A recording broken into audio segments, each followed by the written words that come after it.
Olá, sou Carlos Augusto Monteiro, professor de Processo Trabalho. Estou de volta para dar continuidade ao estudo do Processo Trabalho. Esta é a aula de número 21, onde iremos continuar a falar de provas no Processo Trabalho.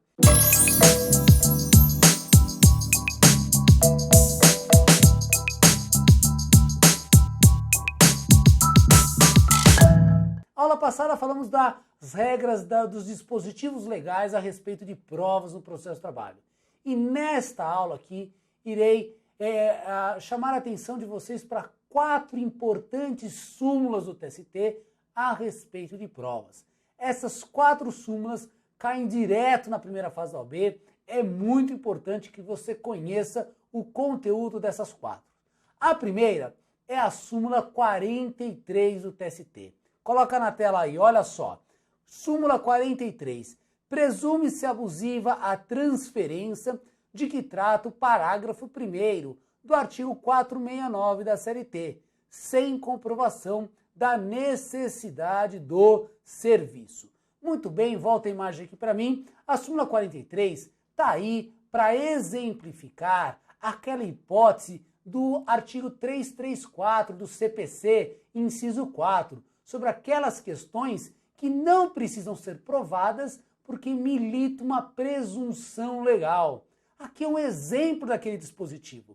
Presume-se abusiva a transferência prevista lá no parágrafo 1º do artigo 469, sem comprovação da necessidade de serviço. Então, não havendo prova, o reclamante não precisa fazer prova da abusividade, porque é uma presunção a seu favor.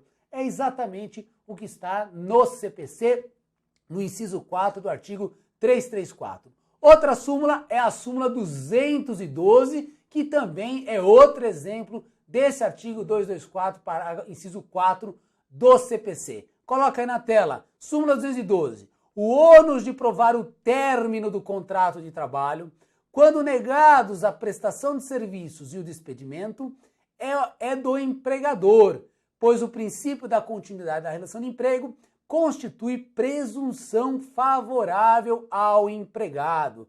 Então, o empregado não precisa fazer prova da modalidade da dispensa, porque é uma presunção favorável a ele de que ele foi dispensável.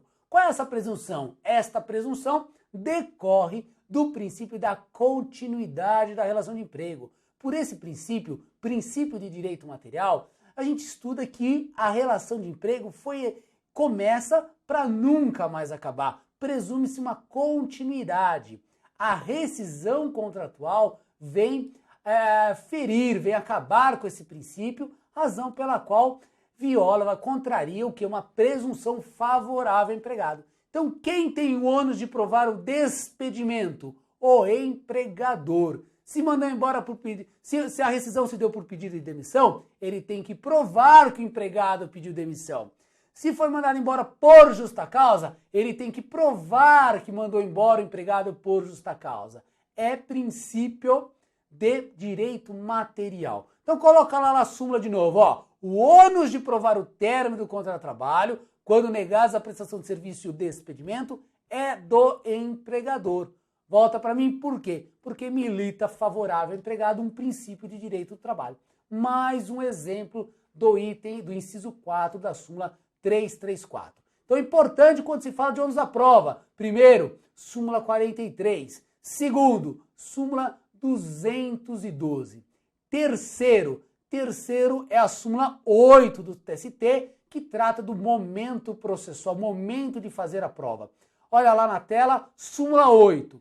Em grau de recurso, só é possível a juntada de documentos quando haja justificação plausível para tanto, como de fato posterior à sentença. Volta a imagem aqui para mim. A ideia, então, da súmula 8 é trazer a regra, é enfatizar que a regra do momento da juntada de documentos é lá com a defesa, é lá com a petição inicial. Só se justifica juntar documentos em grau de recurso quando haja uma justificativa plausível.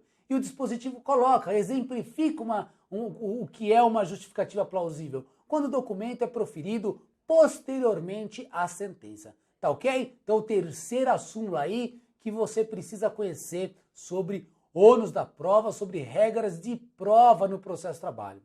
A quarta, eu diria que é uma das mais importantes e ela aparece para você em questões de direito material e em questões de direito processual.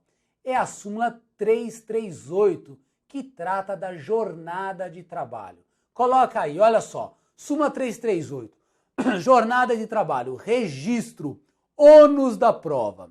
E tem um da súmula. É ônus do empregador que conta com mais de 10 empregados o registro da jornada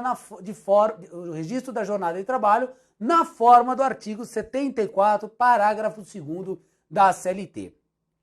A não apresentação injustificada dos controles de frequência gera presunção relativa de veracidade da jornada de trabalho, a qual pode ser dividida por prova em contrário. Vem para mim aqui a imagem, olha só o item 1 da súmula. Ele estabelece para as empresas, para os empregadores com mais de 10 empregados, o empregador terá o ônus de provar a jornada do empregado juntando os controles de frequência.